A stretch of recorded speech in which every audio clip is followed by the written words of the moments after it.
correctly. I want people to profit from the things I say, all of us. To understand, look, I want to be logical, I want to be reasonable, I want to be mathematical and scientific with the things I tell people. And I want to let them know, look, it's true that all humanity could be free tomorrow. We could all, poverty around the world could be ended tomorrow. That's the world we could have tomorrow. But there is this entity that is completely opposed to that. Doesn't want humanity free, even though the system can't break down. The only way the system could break down in terms of us serving each other is by people stop going to work. And as we all know, rich people keep going to work. So explain that to me. If rich people going to work, rich people keep going to work. So if we're all rich, we'll all keep going to work. I mean, if there's a few people that decide to be lazy and goof off and never work, that's their problem, really, because they'll have to answer their creator someday for having been given everything freely and then doing nothing. Everything that they have in life is free, and they're not going to offer anything. That's their business. That's between their conscience, their God, their integrity, their honor. It's not my problem. It's not your problem. Okay, but the system still works. And then you'd have to explain to me, how come we find so many volunteers that work for free for the right cause? So explain that to me. If you're going to tell me that we absolutely need money, then you've got to explain those things to me. Because what I'm saying is true. It makes sense. I know what I'm talking about. So true freedom can only be realized as a whole sum.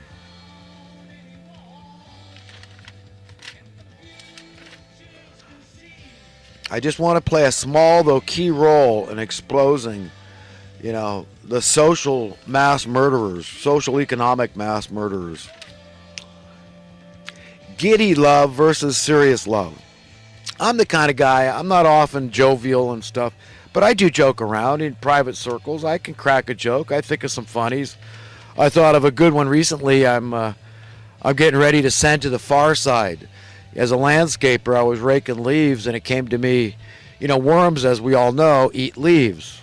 So this worm is, here's a caption of worm popping his head out of the ground, angry worm, and he's got a bubble, speech bubble, and he's saying, hey, he says, the gardener that's raking the leaves, right, as this rake is pulling the leaf, this worm comes out of the ground, saying, and he's got his mouth, he's still attached to this leaf, and he's saying, hey, I was still eating that.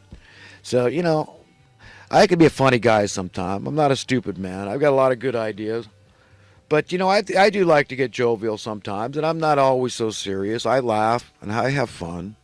I do, especially me, because I get free. I dump. I write everything down on paper. I'm free. If I've got a list of to-dos to get, and thoughts I have throughout the week, I write it all down. I recommend everybody do that. It feels really good. So I'm free, and I do. I find humor all the time, and I enjoy humor. So giddy love, but I don't have a lot of giddy love. The love that I offer, most people that know me, they know me to be a very down-to-earth, sober-minded, serious kind of guy. And my love is genuine, it's sincere, but it's serious. I really do care about people. That's the kind of love that I offer people that are close to me, my family and friends. And if I can help them in any tangible way, I will. However, my comfort, encouragement, doing something for them, whatever it is, I want to do that. Because that's my opportunity to show that prove that I'm a loving human being, that I'm a caring human being. But I have more of a serious love. I know I'm not alone. Not everybody out there is a giddy love type person. I like to tell people that I'll be happy once the last guy on earth is free and truly free. That'll make me happy. That'll make me free. So when I go into a store and people ask, how you doing? I'll say, oh, I'm perfect. And, and they'll be taken aback sometimes. Oh, perfect? Right, I doubt that. Nobody's perfect. And I'll say, no, I'm just kidding, because I'll be happy once the last guy on earth is happy, is what I always say. That's what it's going to take. I'm kind of hard to please. And I get the feeling I'm going to be waiting a long time. But I know what I'm after. I really am, because I know that in order for me to be free, it's got to be something that everybody else has access to. And this is about the free from money, okay? True freedom, absolute freedom.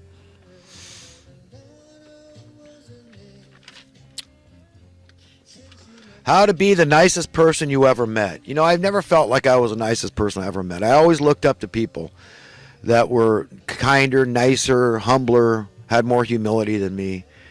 But you know, the best way I can answer that is just to strive to be one day at a time. Just know deep down in your heart, you're a well-wisher. You do want the best for everybody. That if you were the king of the world, let's say, you would set the captives free. You would be like Jesus. You would be godlike in that sense. And you would be on the same page. So, you know, this is what I've got to offer people. So in a sense, I guess I am, you know, the nicest person I ever met, and everybody else can be the nicest person they ever met by embracing that idea. The dynamics behind driving our paradigm of mass madness. Well, we know, I just talked about the dynamics behind that. It's the money. It's all these people, the influential people, the George Soros likes and types and ilks out there, the Bushes and the Clintons out there, and above them. I mean, the grand puppeteers, they're out of sight, most of these people. Okay, but it's these Federal Reservists. I mean, Janet Yellen or any of these chairmen they get, they're just a figurehead. They're just like, sheep to the slaughter kind of thing.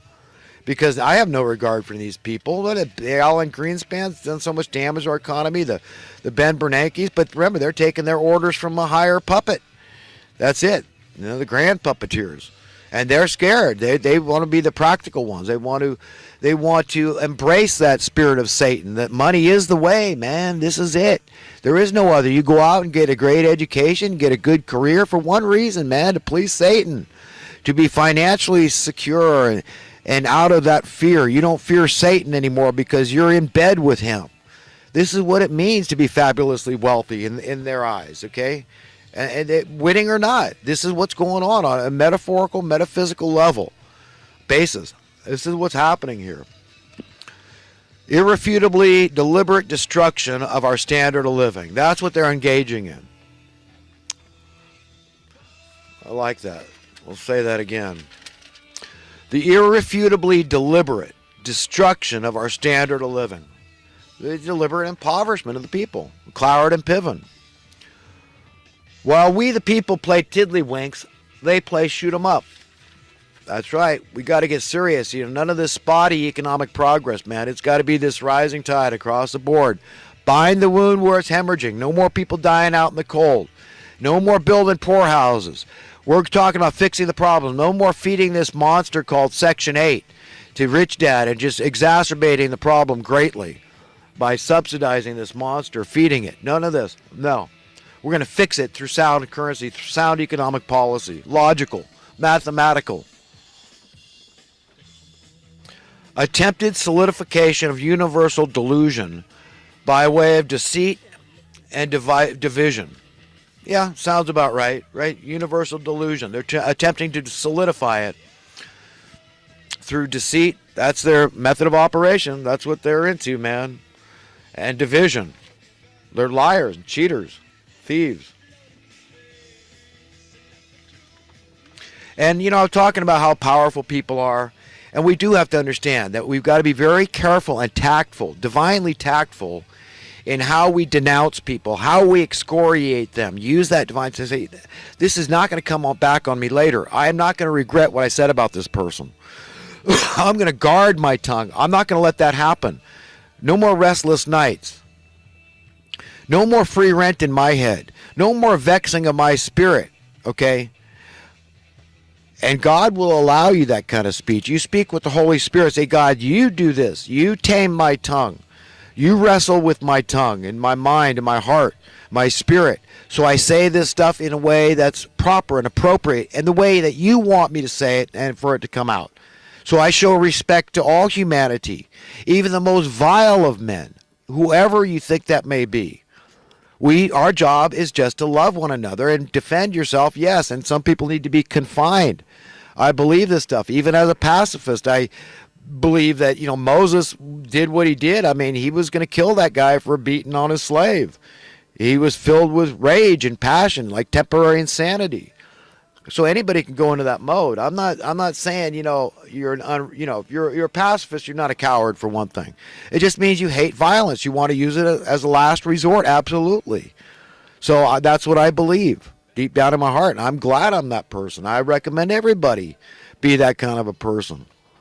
But we have a lot of power. We have a power to vex our own spirits by saying things that cause people to vex us. They curse us in their heart. They say, I can't stand that person because they said something very mean about me, very insulting and offensive. You understand? So they're thinking those thoughts. You understand how important, how powerful we are in the things we say? So yeah, Alex, brother, I love you, man, to pieces. I want to be your best friend. And this is how I'm doing it. And maybe somebody can hear it. Little bird hears it, gets to you. Because I know you don't have a lot of time. Listen to guys like me, but I leave comments on your YouTube videos. I get it across one way or another, so you don't have to listen to my videos. But I do wish you would really try to get the best from all these economists, the Max Kaisers out there, the Peter Schiffs, the Harry Dents, and so many others. You get a huge, I know, a really good economy. Because what makes them good to me is that they're honest, they have integrity, and that they're these types, the egalitarian type, that are willing to lay their cards on the table and to say, let American principles dictate how it's going to be. And they know that's free market supply and demand. They know where that leads to freedom, financial freedom. They know it leads to a tide of prosperity across the board. That, to me, is the common denominator of a truly good economist. Other than that, I've got no regard for these people that are into, I've got a Harvard degree in economics, so you're not going to teach me a damn. No. No, because your brain is just screwed up from indoctrination, from being trained, and this is how you're supposed to think about it.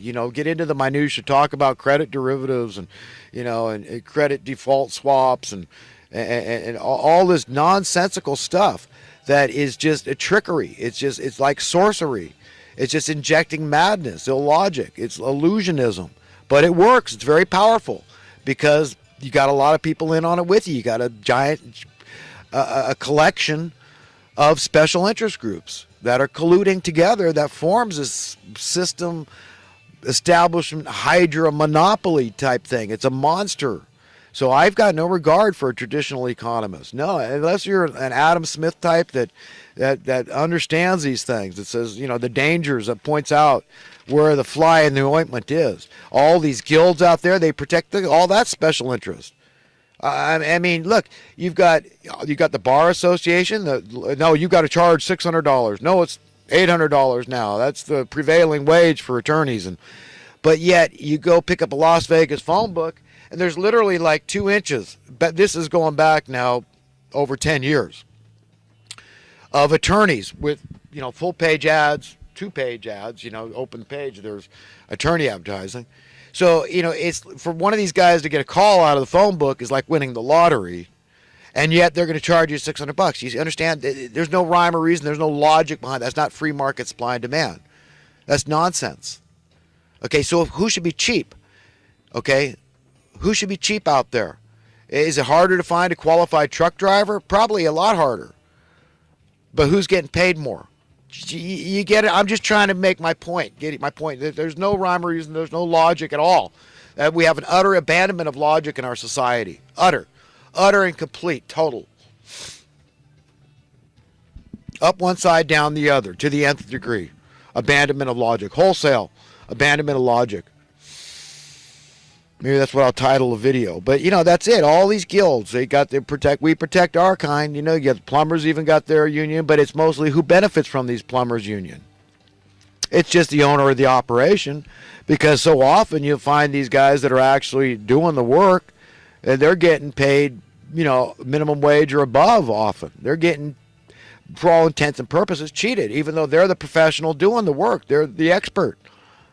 And it happens with mechanics all the time too, working in a shop. They're not getting that $100 an hour, believe me. And we understand, well, it's got to go to the shop. The shop's got to pay rent and bills and buy the equipment and insure themselves, blah, blah, blah. I get that. I understand that, it's another thing being an employer from being an employee.